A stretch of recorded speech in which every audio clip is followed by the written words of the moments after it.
Hi viewers, welcome to my YouTube channel. ಯಾರು ನನ್ನ channel ಹೊಸ್ದಾಗಿ ನೋಡ್ತಾರೆ ಪ್ಲೀಸ್ ಸಬ್ಸ್ಕ್ರೈಬ್ ಮಾಡ್ಕೊಂಡು ನೋಡಿ, ಸಪೋರ್ಟ್ ಮಾಡಿ. ಹಾಗೆ ಫ್ರೆಂಡ್ಸ್ ಆ್ಯಂಡ್ ಫ್ಯಾಮಿಲಿ ಜೊತೆ ಶೇರ್ ಮಾಡ್ಕೊಳ್ಳಿ ಅಂತ ಹೇಳ್ತಾ ಬನ್ನಿ ಇವತ್ತಿನ ವ್ಲಾಗನ್ನು ನೋಡೋಣ. ಇದು ಭಾನುವಾರದ ಶಿವರಾತ್ರಿ ಹಬ್ಬದ ದಿನದಿಂದ ಆಗಿರುತ್ತೆ. ವಿಡಿಯೋ ಬಂದುಬಿಟ್ಟು ನಾನು ಹೊರಗಡೆ ರಂಗೋಲಿ ಹಾಕಿದ್ದೆ, ನೋಡ್ಬೋದು. ಇದು ಚುಕ್ಕಿ ಇಲ್ದಿರ ರಂಗೋಲಿ ಹಾಕಿದ್ದೀನಿ. ಆ ಶಿವನ ಚಿತ್ರ ಇದೆಲ್ಲ ಸುತ್ತ ಇರೋದನ್ನು ಫಸ್ಟ್ ಒಂದೊಂದಾಗಿ ಬಿಡಿಸ್ಕೊಂಡಿದ್ದೀನಿ. ಬಿಡಿಸ್ಕೊಂಡ್ಬಿಟ್ಟು ಮಧ್ಯದಲ್ಲಿ ಶಿವನ ಚಿತ್ರ ಬಿಡಿಸ್ತೀನಿ. ತುಂಬ ಚೆನ್ನಾಗಿ ಬಂದಿತ್ತು. ನನಗಂತೂ ಖುಷಿನೇ ಆಗಿಬಿಡ್ತು. ಹೆಂಗೆ ಬರುತ್ತೇನೋ ಅಂದ್ಕೊಂಡು ಬಿಡಿಸಿದ್ದೆ, ತುಂಬ ಚೆನ್ನಾಗಿ ಬಂತು. ಹಾಗೆ ಬಾಗಿಲಲ್ಲಿ ಈ ಥರ ರಂಗೋಲಿ ಹಾಕಿದ್ದೀನಿ. ಇದು ಫುಲ್ ಹಾಕಬೇಕು ಅಂತ ಇಷ್ಟ, ಅದು ನಿಲ್ಲೋದಿಲ್ಲ. ಸ್ವಲ್ಪ ಆ ಕಡೆ ಈ ಕಡೆ ಚೂರು ಏನಾರು ಓಡಾಡ್ಬೇಕಾದ್ರೆ ಎಲ್ಲ ಹೋಗ್ಬಿಡುತ್ತೆ ರಂಗೋಲಿ. ಹಾಗೆ ಮತ್ತು ಅದು ಕಾಲ ತುಳ್ಕೊಂಬಂದಿದ್ದು ಒಳಗಡೆ ಎಲ್ಲ ಜಾಸ್ತಿ ಮರಳು ಥರ ಆಗಿಬಿಡುತ್ತೆ. ಹಾಗಾಗಿ ಚಿಕ್ಕದಾಗಿ ಮಧ್ಯದಲ್ಲಿ ಒಂಚೂರು ಸ್ವಲ್ಪ ಸ್ವಲ್ಪ ಹಾಕಿದ್ದೆ. ಇಲ್ಲಿ ನೋಡ್ಬೋದು, ತುಂಬ ದಿನ ಆಗೋಯಿತು. ಬೆಳಗಿನ ಟೈಮು ನಾನು ನೀರು ಹಾಕ್ಬೇಕಾದ್ರೆ ಗಿಡಗಳೆಲ್ಲ ತೋರಿಸೋದು. ಹಾಗಾಗಿ ಇದೊಂದು ಸರಿ ಹಿಡಿಯೋಣ ತೋರ್ಸೋಣ ಅಂತ ಹೇಳ್ಬಿಟ್ಟು ಒಂಚೂರು ವಿಡಿಯೋ ಮಾಡಿಕೊಂಡೆ. ನೋಡಿ ಎಷ್ಟು ಚೆನ್ನಾಗಿದೆ ರಂಗೋಲಿದು. ನಮ್ಮ ಮಗ ಬಂದುಬಿಟ್ಟು ಆಡ್ಕೊಂಡು ನಗ್ತಾ ಇದ್ದ, ಅಂತ ಅನ್ಕೊತ. ಇವಾಗಂತೂ ಸಿಕ್ಕಾಪಟ್ಟೆ ಚಳಿ ಇದೆ, ಇನ್ನೂ ಚಳಿನೇ ಕಡಿಮೆ ಆಗಿಲ್ಲ. ಎಷ್ಟೊಂದು ಚಳಿ. ಬೆಳಿಗ್ಗೆ ನೀರು ಹಾಕ್ಬೇಕಾದ್ರೆ ಬಿಟ್ಟು ನೀರು ಹಾಕ್ಬಿಟ್ಟು ಆಮೇಲೆ ಕೆಲಸ ಮಾಡ್ಕೊತೀನಿ ನಾನು. ಅಷ್ಟು ಚಳಿ ಇದೆ, ಇನ್ನೂ ಕಡಿಮೆನೇ ಆಗಿಲ್ಲ. ನೋಡ್ಬೋದು, ಇಲ್ಲಿ ನಾನು ದೇವ್ರ ಸಾಮಾನುಗಳೆಲ್ಲ ತೊಳಿತಾ ಇದ್ದೆ. ಪೂಜೆಗೆ ರೆಡಿ ಮಾಡಿಕೊಡ್ತಾ ನಮ್ಮ ಮನೆಯವ್ರು ಪೂಜೆ ಮಾಡ್ತಾಯಿದ್ರು. ಇದಕ್ಕೆ ಬಂದುಬಿಟ್ಟು ನಾರ್ಮಲಾಗಿ ಸಬೀನ ಪುಡಿಗೆ ಒಂದು ಅರ್ಧ ಹೋಳಷ್ಟು ನಿಂಬೆಹಣ್ಣನ್ನು ಹಿಂಡ್ಕೊತೀನಿ. ಈ ಬೆಳ್ಳಿದಕ್ಕೆಲ್ಲ ನಿಂಬೆಹಣ್ಣು ಹಾಕಿ ತೊಳೆಲ್ಲ, ಬರೀ ನಾರ್ಮಲಾಗಿ ಸಬೀನ ಹಾಕಿ ತೊಳಿತೀನಿ. ಈ ಹಿತ್ತಾಳೆ ತಾಮ್ರದ್ದೆಲ್ಲ ಇದ್ದಲ್ಲ, ಇದಕ್ಕೆ ಮಾತ್ರ ಸಬೀನ ಮತ್ತು ಹುಣಸೆ ಹುಳಿ ಹಾಕಿ ತೊಳಿತೀನಿ. ತುಂಬ ಚೆನ್ನಾಗಿ ಕ್ಲೀನಾಗುತ್ತೆ ಇದು. ನೋಡಿ ಎಷ್ಟು ಚೆನ್ನಾಗಿ ಕ್ಲೀನಾಗಿದೆ. ಈ ದೀಪಗಳು ಬಂದುಬಿಟ್ಟು 3 ಜೊತೆ ದೀಪ ಹಿಡ್ಕೊಂಡಿದ್ದೀವಿ. ಇದೇನಾಗುತ್ತೆ ಅಂದರೆ ಸೋಮವಾರ ಮತ್ತು ಗುರುವಾರ ಹಾಗೆ ಶನಿವಾರ 3 ದಿನವೂ ಚೇಂಜ್ ಮಾಡ್ತೀವಿ ದೀಪನ. ಇನ್ನಿದ್ದ ದಿನೆಲ್ಲ ಅದೇ ದೀಪ ಹಚ್ಬಿಡ್ತೀವಿ. ಹಾಗಾಗಿ ಏನು ಮಾಡ್ತಾರೆ, ದೀಪ ತೊಗೊಳ್ತಾರೆ ಪೂಜೆ ಮಾಡೋಕ್ಕೆ, ತೊಳೆಯೋಕ್ಕೆ ತಂದು ಕೊಡೋಲ್ಲ. ಹಾಗೆ ಪೂಜೆ ಮಾಡಿ ಅಲ್ಲೇ ಕೆಳಗಡೆ ಇಟ್ಬಿಡ್ತಾರೆ. ತುಂಬ ಕರೆ ಕೂತ್ಕೊಳ್ಳುತ್ತೆ, ಹೋಗೋದಿಲ್ಲ. ಉಜ್ಜಿ ಏನಿಲ್ಲ ಅಂದರೆ ಒಂದು ಅರ್ಧ ಗಂಟೆ ತೊಳೆದಿದ್ದೀನಿ ಅಷ್ಟನ್ನು. ತುಂಬ ಹೊತ್ತು ಆಯಿತು ತೊಳೆಯೋಷ್ಟೊತ್ತಿಗೆ. ಎಣ್ಣೆ ಕೂತ್ಕೊಂಡ್ಬಿಟ್ರೆ ಬೇಗ ಹೋಗೋದಿಲ್ಲ, ಗಟ್ಟಿಗೆ ಹಾಗೆ ಕೂತ್ಕೊಂಡ್ಬಿಡ್ತೈತಿ. ಹಾಗಾಗಿ ದೀಪ ತೆಗೆದ ತಕ್ಷಣ ತೊಳೆದ್ರೆ ಒಳ್ಳೆಯದು, ಬೇಗ ಹೋಗ್ಬಿಡುತ್ತೆ, ಇಲ್ಲಾಂದರೆ ಹೋಗೋಲ್ಲ. ಇವಾಗ ನನ್ನ ದೊಡ್ಡ ಮಗ ಸ್ನಾನಕ್ಕೆ ಹೋಗಿದ್ದ, ಚಿಕ್ಕವನಾಯಿತು. ಅವ್ನು ಹೋಗಿದ್ದಾನಂತ ಒಬ್ಬನೇ ಕೂತ್ಕೊಂಡು ಏನು ಮಾಡೋದು ಅಂತ ಆಟ ಆಡ್ತಾಯಿದ್ದ. ಇಬ್ಬರು ಜಗಳ ಮಾಡ್ತಾರೆ. ಒಬ್ರಿಗೊಬ್ರು ಅದು ಬೇಕು ಇದು ಬೇಕು ಅಂತ ಹಿಡ್ಕೊಂಡು, ಅವನಿಗೆ ಬೇಕಾಗಿರೋದು ದೊಡ್ಡವನು ಬೇಕಾದ್ರೆ ಚಿಕ್ಕವನಿಗೆ ಬೇಕು, ಆ ಥರ ಜಗಳ ಮಾಡ್ಕೊತಾರೆ. ಅವ್ನು ಸ್ನಾನಕ್ಕೆ ಹೋಗ್ತೀವಿ, ನಾನು ಆರಾಮಾಗಿ ಒಬ್ಬನೇ ಕೂತ್ಕೊಂಡು ಆಟ ಆಡ್ತಿದ್ದೆ ಚಿಕ್ಕವನು. ಅವನು ಬಂದುಬಿಟ್ಟು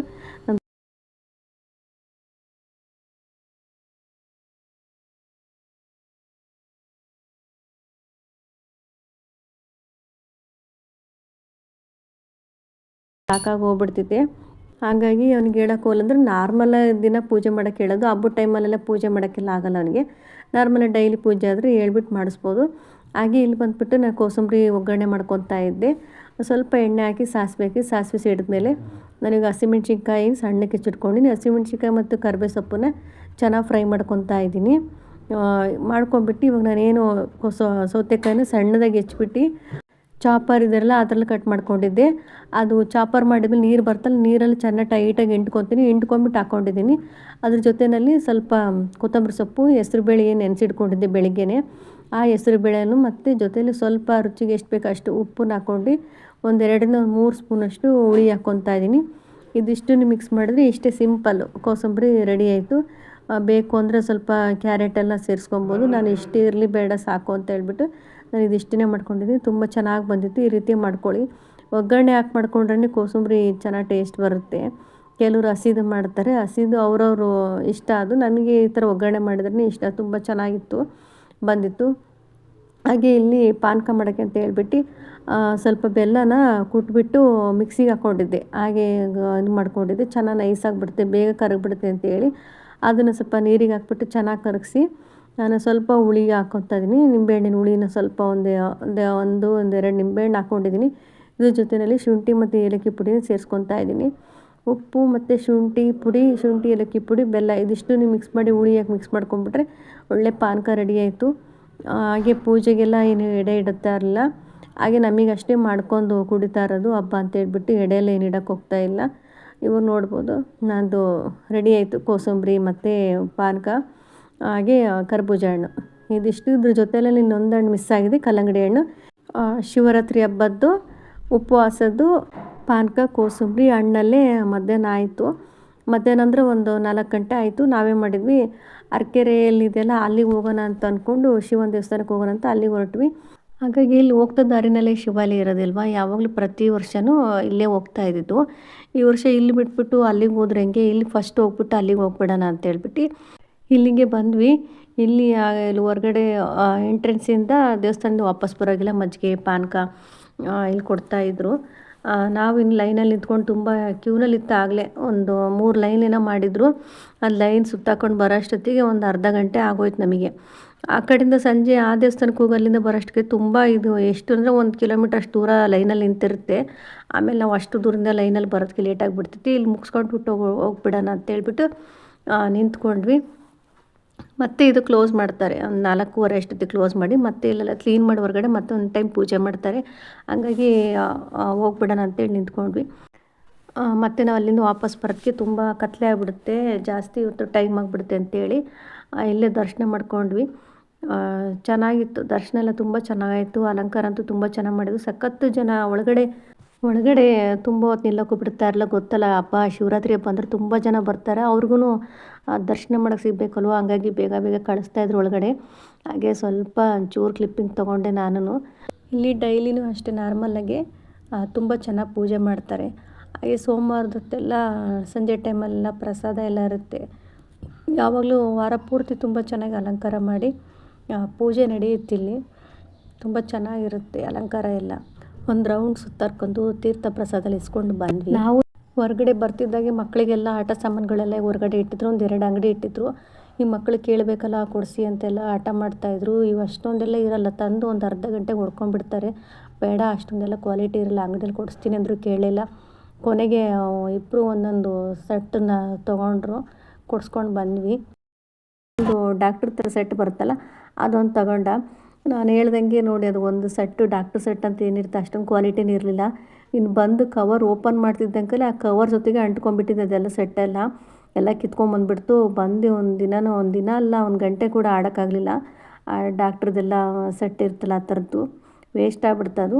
ಇನ್ನೊಂದು ಚಿಕ್ಕನೊಂದು JCB ತೊಗೊಂಡಿದ್ದ, ಅದು ಒಂಚೂರು ಪರವಾಗಿಲ್ಲ, ಅದಾದರೂ ಇನ್ನೂ ಇದೆ. ಹಂಗಾಗಿ ಕೇಳಲಿಲ್ಲ ಅಂದೇನು ಕೊಡಿಸ್ಕೊಂಡು ಏನು ಮಾಡಿದ್ರು, ಮಕ್ಕಳಿಗೆ ಆಟ ಎಲ್ಲ ಕೊಡಿಸ್ಕೊಂಡು ಮನೆ ಕಡೆ ಬಂದ್ವಿ. ಹಾಗೆ ಮತ್ತೆ ಇನ್ನೊಂದು ದೇವಸ್ಥಾನಕ್ಕೆ ಹೋಗೋಕ್ಕಾಗಲಿಲ್ಲ, ಯಾಕೆಂದರೆ ಈ ಮಕ್ಕಳು ಬೇರೆ ಇಬ್ಬರು ಒಂದೊಂದು ಆಟ ಸಾಮಾನು ಹಿಡ್ಕೊಂಡ್ಬಿಟ್ಟಿದ್ದಾರೆ. ನಾವು ಬ್ಯಾಗ್ ಕೂಡ ತಗೊಂಡೋಗಿಲ್ಲ.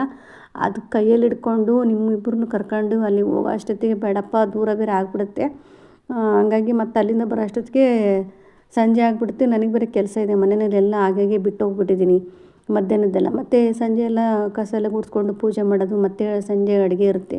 ಹಂಗಾಗಿ ಅಲ್ಲಿಂದ ಬರೋದಕ್ಕೆ ಲೇಟ್ ಆಗುತ್ತೆ. ಇವ್ರು ಬೇರೆ ಇಬ್ಬರು ಈ ಥರ ತೊಗೊಂಡ್ಬಿಟ್ಟಿದ್ರಲ್ಲ, ಹಂಗಾಗಿ ನಾನು ಕರ್ಕೊಂಡೋಗ್ಲಿಲ್ಲ, ಬೇಡ ಅಂತೇಳಿ ವಾಪಸ್ ಬಂದ್ವಿ. ಇಲ್ಲಿ ಶಿವಾಲಯಗೆ ಹೋಗ್ಬಿಟ್ಟು ಬಂದ್ವಿ. ನೋಡ್ಬೋದು ಎಷ್ಟು ಪಾತ್ರೆಗಳಿತ್ತು. ಅದನ್ನೆಲ್ಲ ಪಾತ್ರೆಗಳೆಲ್ಲ ತೊಳ್ಕೊತಾ ಇದ್ವಿ. ಬಂದ್ಬಿಟ್ಟು ಟೈಮ್ ಬಂದುಬಿಟ್ಟು 5:30-6 ಗಂಟೆ ಆಗ್ತಾ ಬಂದಿರ್ಬೋದು. ನೋಡ್ಬೋದು ಎಲ್ಲ ಎಷ್ಟು ಪಾತ್ರೆ ತೊಳೆಯೋದಕ್ಕೆ ಎಷ್ಟೊತ್ತಾಗೋಯ್ತು. 6 ಗಂಟೆ 6:30 ಆಗೋಯಿತು. ಹಾಗೆ ನಮ್ಮ ಅತ್ತೆಯವ್ರಿಗೆ ಒಂಚೂರು ಟೀ ಮಾಡ್ಕೊಡೋಣ, ನಾವು ಸ್ವಲ್ಪ ಕುಡಿಯೋಣ, ತುಂಬ ತಲೆನೋಯ್ತಾಯಿದೆ ಸ್ವಲ್ಪ. ಹಾಗಾಗಿ ಟೀ ಮಾಡಿಕೊಂಡು ಕುಡಿತಾ ಇದ್ವಿ ಇವಾಗ ಸಂಜೆ. ನಿಮ್ಮ ಮಕ್ಕಳು ಕೂಡ ಇವತ್ತೊಂದಿನ ಬರೆಯಲ್ಲ, ಓದಲ್ಲ, ಇವತ್ತೊಂದಿನ ಪ್ಲೀಸ್ ಅನ್ಕಂತೇಳಿ ಇಬ್ಬರು ಅಡುಗೆ ಮನೆ ಬಂದು ಸೇರ್ಕೊಂಡ್ಬಿಟ್ಟಿದ್ರು ಇವತ್ತು. ನನಗೂ ಕೂಡ ಟೈಮ್ ಆಗ್ತಾ ಇರಲಿಲ್ಲ ಬರ್ಸೋಕ್ಕೆ, ಓದಿಸೋಕ್ಕೆ.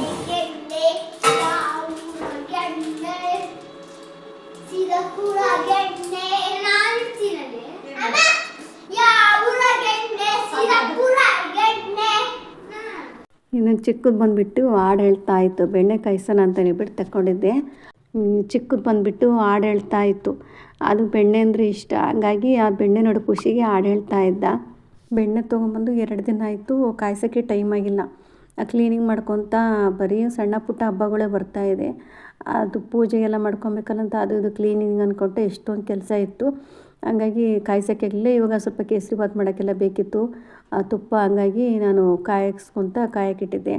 ಇಲ್ಲಿ ಬಂದುಬಿಟ್ಟು ಕೇಸರಿ ಬಾತ್ ಉಪ್ಪಿಟ್ಟು ಒಗ್ಗರಣೆ ಮಾಡ್ಕೊತಾ ಇದ್ದೆ. ದೊಡ್ಡ ಮಗನಿಗೆ ಬಂದುಬಿಟ್ಟು ಕೇಸರಿ ಬಾತು ತುಂಬ ಇಷ್ಟ, ಹಂಗಾಗಿ ಒಂಚೂರು ಹೆಲ್ಪ್ ಮಾಡ್ತೀನಿ ಅಂತ ಬಂದು ನಿಂತ್ಕೊಂಡು ನೋಡ್ತಾ ಇದ್ದೆ ಯಾವ ಥರ ಮಾಡ್ತೀನಿ ಅಂತ ಹೇಳ್ಬಿಟ್ಟು. ಹಾಗೆ ಇಲ್ಲಿ ಬೆಣ್ಣೆ ಕಾಯಿಸೋಕ್ಕಿಟ್ಟಿದ್ದೆ. ನಿಮ್ಗೆ ಯಾರಿಗಾದ್ರೂ ಗೊತ್ತಿದ್ರೆ ಕಮೆಂಟ್ ಮಾಡಿ. ಬೆಣ್ಣೆ ಅಂಗಡಿ ಮನೆದು ಇರುತ್ತಲ್ವ ಪ್ಯಾಕೆಟ್ ಬೆಣ್ಣೆ, ಅದನ್ನು ತೊಗೊಂಬಂದರೆ ಬೇಕ್ರಿಲಿರೋದನ್ನ, ಅದೇನಾಗುತ್ತೆ ಮೇಲೆ ಉಕ್ಬಿಡುತ್ತೆ. ಇವಾಗ ಸ್ಟಾರ್ಟಿಂಗ್ ಕಾಯಿಸ್ಬೇಕಾದ್ರೆ ಉಕ್ಕಲ್ಲ. ನಾವೇನು ಏಲಕ್ಕಿ ಮತ್ತು ಮೆಂತೆಕಾಳಿಂದೆಲ್ಲ ಪುಡಿ ಹಾಕ್ತೀವಲ್ವ ಆವಾಗ ಉಕ್ಕುತ್ತೆ. ಅದು ಯಾಕೆ ಉಕ್ಕುತ್ತೆ ಅಂತ ಗೊತ್ತಲ್ಲ, ಉಕ್ಕು ಬಂದುಬಿಡುತ್ತೆ, ಆಫ್ ಮಾಡಬೇಕಾಗುತ್ತೆ. ಏನಾದ್ರು ಗೊತ್ತಿದ್ರೆ ಕಮೆಂಟ್ ಮಾಡಿ. ಇಲ್ಲಿ ಬಂದುಬಿಟ್ಟು ನಾರ್ಮಲಾಗಿ ಎಲ್ಲರೂ ಮಾಡೋ ಥರನೇ ತುಪ್ಪ ಹಾಕ್ಕೊಂಬಿಟ್ಟು ದ್ರಾಕ್ಷಿ ಗೋಡ ಮೇಲೆ ರವೆನ ಚೆನ್ನಾಗಿ ಫ್ರೈ ಮಾಡ್ಕೊತಾ ಇದ್ದೀನಿ. ನಾನಿಲ್ಲಿ ತೊಗೊಂಡಿರೋ ರವೆ ಬಂದುಬಿಟ್ಟು ಚಿರೋಟಿ ರವೆಗಿಂತ ಸ್ವಲ್ಪ ದಪ್ಪ ರವೆ ಬರುತ್ತಲ್ಲ ಆ ರವೆ ತೊಗೊಂಡಿದ್ದೀನಿ. ತುಂಬ ಚೆನ್ನಾಗಿ ಬಂದಿತ್ತು. ಉಪ್ಪಿಟ್ಟು ಬಂದುಬಿಟ್ಟು ಇಲ್ಲಿ ತೆಳುವು ಮಾಡ್ಕೊಂಡಿದ್ದೆ ನಾನು. ನಮ್ಮ ಅತ್ತೆಗೂ ತೆಳುವು ಮಾಡಿದ್ರೆ ತುಂಬ ಇಷ್ಟ. ಹಂಗಾಗಿ ಸ್ವಲ್ಪ ತೆಳುವು ಮಾಡ್ಕೊಂಡಿದ್ದೆ. ಎಲ್ರದ್ದು ಆಯಿತು, ತಿನ್ಕೊಂಬಿಟ್ಟು ಊಟ ಎಲ್ಲ ಆಯಿತು. ಇವಾಗೆಲ್ಲ ಕೆಲಸ ಮುಗಿಸ್ಕೊಂಡು ನೆಲ ಲಾಸ್ಟಲ್ಲೆಲ್ಲ ಶೆಲ್ಫೆಲ್ಲ ಒರೆಸಿಡ್ತಾನೆ. ಟೈಮ್ ಬಂದುಬಿಟ್ಟು 10:15 ಎಲ್ಲ ನೀಟಾಗಿ ಮಾಡ್ಕೊಂಬಿಟ್ರೆ ಬೆಳಿಗ್ಗೆ ಸ್ವಲ್ಪ ಆರಾಮು. ಹಂಗಾಗಿ ಎಲ್ಲ ಕೆಲಸ ಮುಗಿಸ್ಕೊಂಡು ನಮ್ಮ ಅತ್ತೆ ಆಗಲೇ ಮಲ್ಕೊಂಬಿಟ್ರು ಹೋಗ್ಬಿಟ್ಟು. ಟೈಮ್ ಬಂದುಬಿಟ್ಟು 10:30 ಆಗಿದೆ. ಅವ್ರು ಯಾವಾಗಲೂ ಬಂದುಬಿಟ್ಟು ರಾತ್ರಿ 12 ಗಂಟೆ ತನಕನಾದರೂ ಕೂತ್ಕೊಂಡು ಟಿ ವಿ ನೋಡ್ಕೊತ ಮಲ್ಕೊತಾಯಿದ್ರು. ಈ ಸರಿ ಆಗಲ್ಲ ಅಂತ ಹೇಳ್ಬಿಟ್ಟು ಹೋಗಿ ಮಲ್ಕೊಂಬಿಟ್ರು.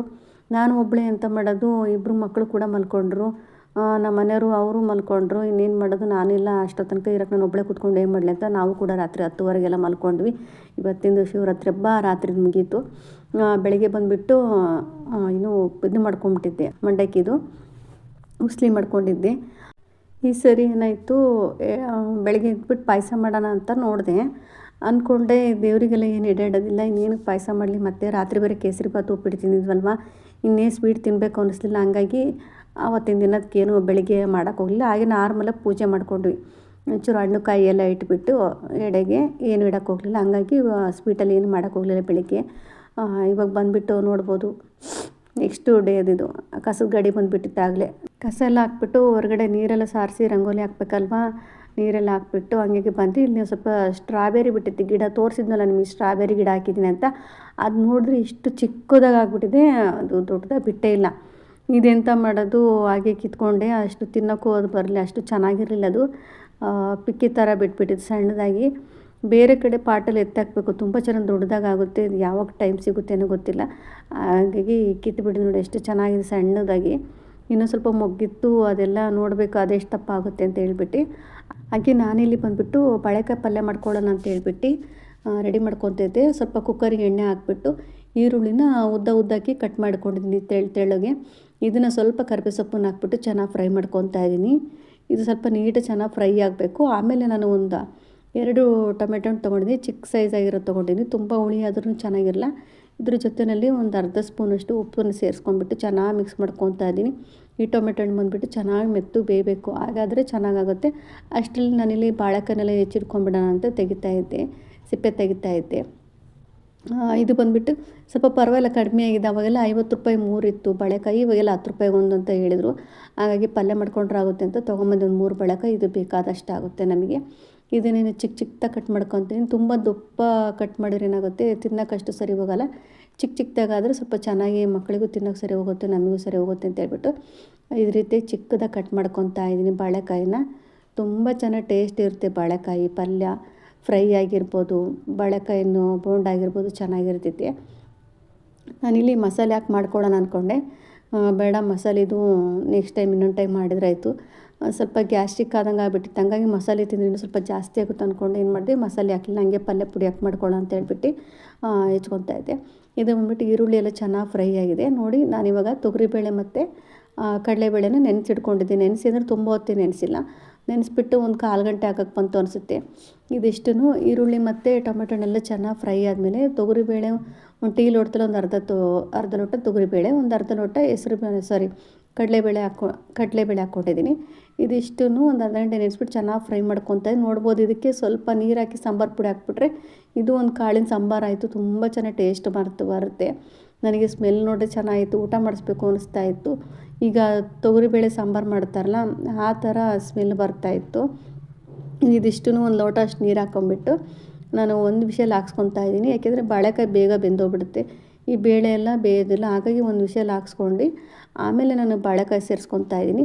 ನೋಡಿ ಈ ರೀತಿಯಾಗಿ ಸಾಂಬಾರು ಮಾಡಿಕೊಂಡ್ರೆ ತುಂಬ ಚೆನ್ನಾಗಿರ್ತೈತಿ. ಸ್ವಲ್ಪ ಹಳದಿ ಸಾಂಬಾರು ಪುಡಿ ಬರುತ್ತಲ್ಲ ಅದನ್ನ ಹಾಕ್ಬಿಟ್ಟು ಒಂಚೂರು ಕಾಯಿ ತುರಿ ರೆಡಿ ಹಾಕಿದರೆ ಒಂಚೂರು ಇದಂತರ ಸಾಂಬಾರು ರೆಡಿ ಆಯಿತು.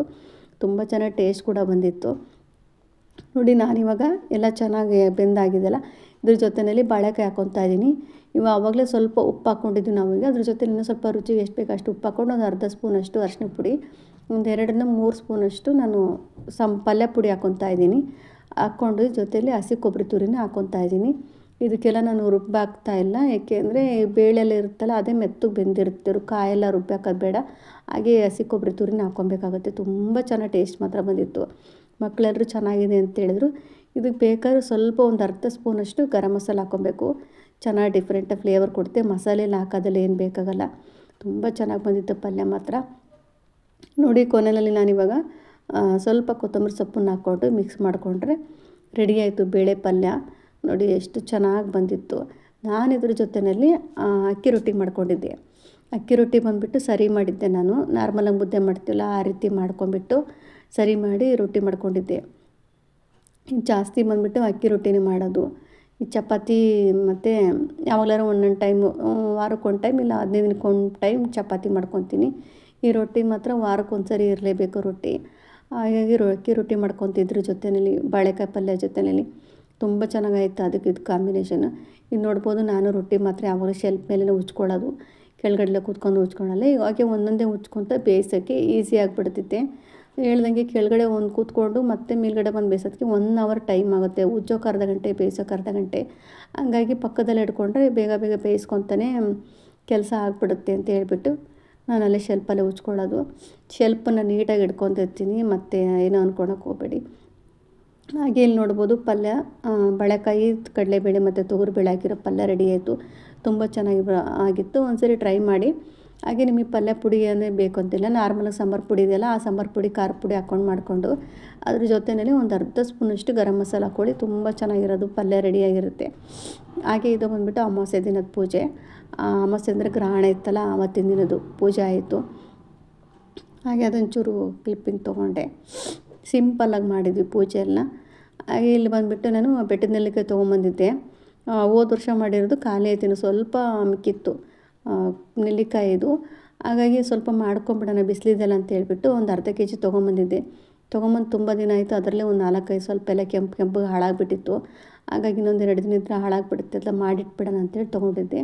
ಇದನ್ನು ನಾವು ನೋಡಿ 4ಕ್ಕೆ ಸೀಳು ಮಾಡಿಟ್ಕೊತೇನೆ. 4 ಅಂದರೆ ಮಧ್ಯದಲ್ಲಿ ಬೀಜ ಬಿಟ್ಬಿಟ್ಟೇ ಬೀಜ ಸಪ್ರೇಟ್, ಇದು ಸಪ್ರೇಟ್ ಮಾಡಬಾರ್ದು.